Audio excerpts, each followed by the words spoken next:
Good Tuesday morning to you all.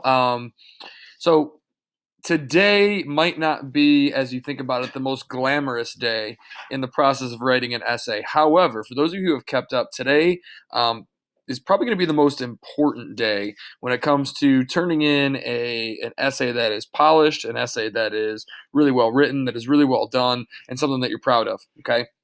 Today we're really going to focus on revising and editing the work the work that we've already done. Okay, so what you will open up on your on Classroom is called the Museum Essay Editing Checklist, and um, this is going to be the task for today. So you could very well just go down the row and say that you've done all these things, and then I'll very obviously figure out that you haven't when you turn your final essay in.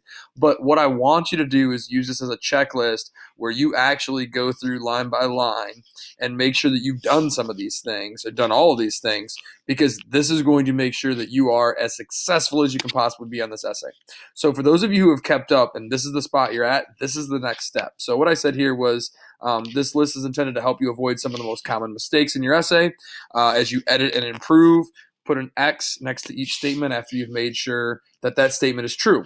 So let me show you what that looks like here. If I said, hey, my heading is correct according to MLA style. Now, I gave you the template, so as long as you didn't screw it up, your heading is probably correct, but it's worth a second look. I'm going to go back and use Claire's again because Claire's very generous and usually is okay with me using her stuff as an example. So I'll just show you quickly. I look at Claire's heading. She's got her name, the date, English Language Arts 9, and my name, and then there's just one line space. She's good to go. That heading's awesome. So she would come over here and she'd put an X on the line. Heading is correct. All right. The next one, my font is 12 point and Times New Roman throughout the piece. And one of the reasons I picked Claire's is because while she's done a really, really nice job on the essay so far, there is a spot here where I start looking and all of a sudden I notice that we've switched to Arial 11 point instead of Times New Roman 12 point. So what you need to do, and the easiest way to go ahead and do this, is just hit Control A or Command A, and that'll select everything.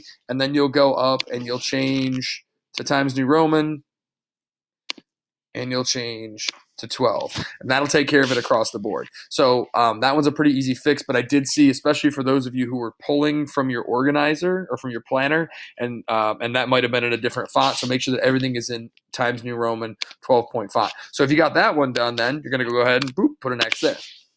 All right. So let's look through some of the other ones that I have. Some of them are fairly self-explanatory, but I want to make sure I at least read them to you and give you a quick explanation. Every new paragraph begins with an indent using the tab key. Again, I'll kind of click back to Claire's. She did a nice job here where you notice every new paragraph starts with an indent. It's a simple tab key. It's not 5 space bars or 2 tabs, just one tab key. That'll kick you over. This is a big one. I've used spell check and grammar check on Google and have fixed any red or blue squiggly lines. Now, that doesn't mean that what you've written is perfect. It just means that this is what the computer has figured out you might need to look at. So if there's a word with a red squiggly line underneath it, you might need to look into that a little bit. Does it mean it's spelled wrong? Not necessarily. Okay. But you probably want to check into why there's a red squiggly line or why there's a blue squiggly line. Sometimes it's sentence structure, sometimes it's spelling. But if you turn it in and you have them, then that shows me you haven't really used that spell check function, which again is really, really easy and it's there for your benefit. So make sure you use spell check and grammar check. That is up here under tools, spelling and grammar. All right, so you can see it right there where I have it. Next one. I've reread every sentence. Obviously, revising and editing, we got to reread the whole darn thing. I know. I've reread every sentence and fixed punctuation, especially as it relates to coordination and subordination. So I've really driven home the idea of, using your independent clauses and joining independent clauses together, and as well as using dependent clauses to join with independent clauses, and how to punctuate those correctly. So I want you to go back and make sure that you've used some of those skills, because again, we talked about that was building your toolbox to make you a better writer. So specifically focus on punctuation, but specifically focus on the instances of coordination, subordination that you have used or you could use to vary your sentence structure. The next part I want you to check on, and this kind of goes into all of the evidence. So I have 2 different items here. One talks about quoted evidence, If you have quoted evidence, it better be quoted word for word. So is it exactly as it looks here on your source material? The words should be the same on your essay itself. So if you were using the quote, all museums would like to be free, but someone still has to pay the bills, that better be word for word in your essay if that's what you're using. It shouldn't say, all museums would like to be free, but someone has to pay the bills. You got to get that word still in there. Word for word in a quote is important. So make sure that if you're quoting it word for word. Also, if you're giving a quote or a paraphrase, you're going to need to use attribution. And I have this word here, attribution. I've used it before, but if you weren't paying attention and you didn't know what attribution is when you attribute or you give credit to the person who gave you the evidence or gave you the quotation that you're using. So we'll continue to use this document. I'll keep clicking back and forth.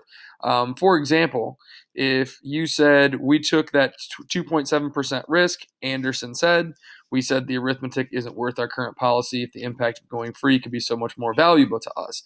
If you're using that, then you need to give credit to Anderson, which, if I remember this article correctly, I'm going to scroll to the bottom. I think Anderson is Maxwell Anderson, who's the director of the Dallas Museum of Art.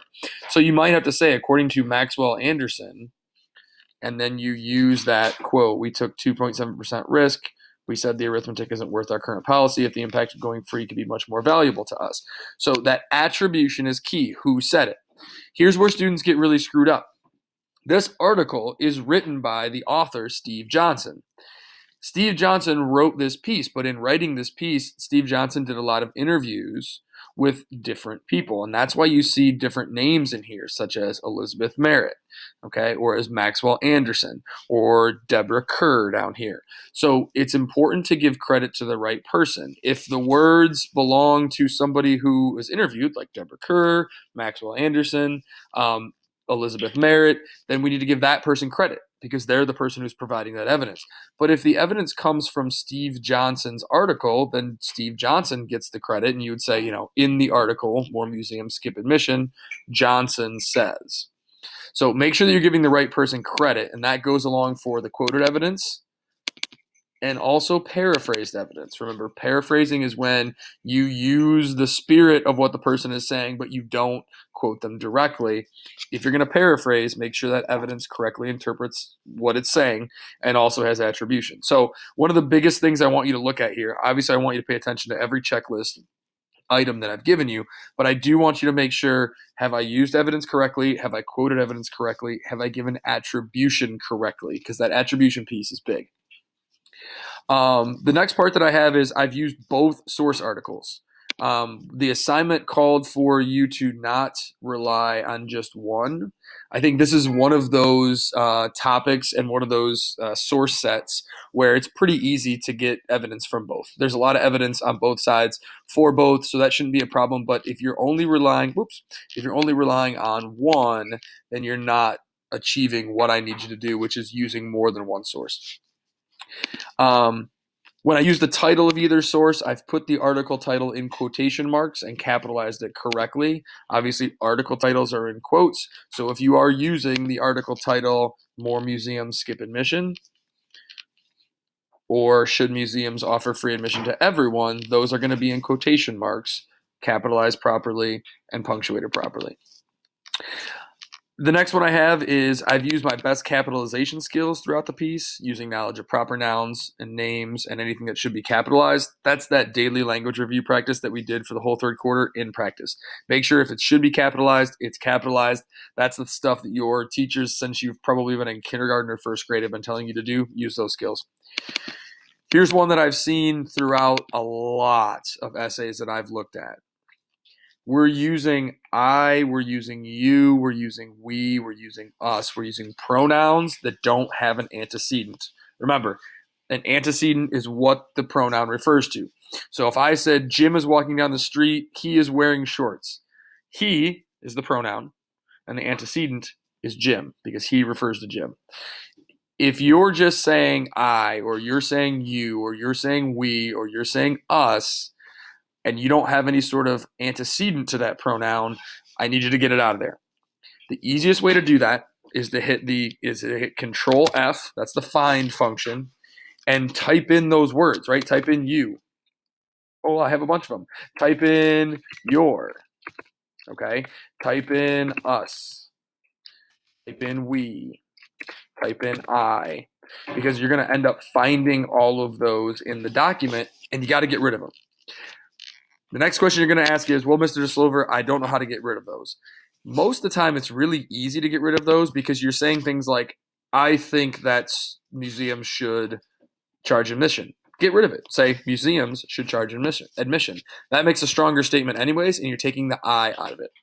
If you're using the word you, make sure you just say who you're referring to, whoever you is. If you is museum goers, if you is people who run museums, if you is students, use that.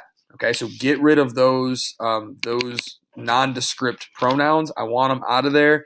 If you turn in a final piece that's using I and you and we and us, I will ding you for it, and I'll put notes, hey, we got to get rid of those pronouns. I've said this to you guys before, and I'll say it again. Every year I have college students coming back to me and saying, Mr. DeSlover, I had a college professor tell me that I shouldn't use you in an essay, and this whole time I just thought that was Mr. DeSlover's rule. And I'm like, no. I'm just telling you it's a good rule to get it out of your writing right now. So get rid of those pronouns. Next, I have my thesis statement is the last sentence in my introductory paragraph and is the roadmap for my entire essay. And also, it's not a question. I had a couple of you turn in thesis statements that were questions. Thesis statements are not questions. Thesis statements are the answer to the question. So you shouldn't say, your thesis isn't, should museums charge admission? Your thesis is your answer to that. Hey, museums should charge admission because blah, blah, blah. Or museums should be free because blah, blah, blah. So remember, your thesis is not a question. Your thesis is the answer. It should be the last sentence in your introductory paragraph. Your fourth paragraph overall, your third body paragraph, is the counterclaim paragraph. So you should have described the counterclaim, use the transition word like nevertheless, or even if that is true, or with that being said, or furthermore, and then you use evidence to address or nullify or shoot down that counterclaim. That should be your fourth paragraph, your third body paragraph. Okay. This one, I see a lot of this. I know that your middle school teachers told you to do this, but I'm telling you, we got to advance, we got to progress, we got to evolve. I do not want your conclusion paragraph to start with the words in conclusion. Here's why. It's overused, it's trite, it's not necessary, and I can tell that it's your conclusion paragraph because it comes last. That's where it goes. I know that. Do not start your conclusion with in conclusion. Second to last one, your conclusion paragraph should restate your thesis. Don't repeat it, but restate it. It reminds the reader of the importance of the topic and might have that kind of call to action that the video talked about. All right, with the conclusion. Last but not least, this is just sort of my disclaimer against academic dishonesty.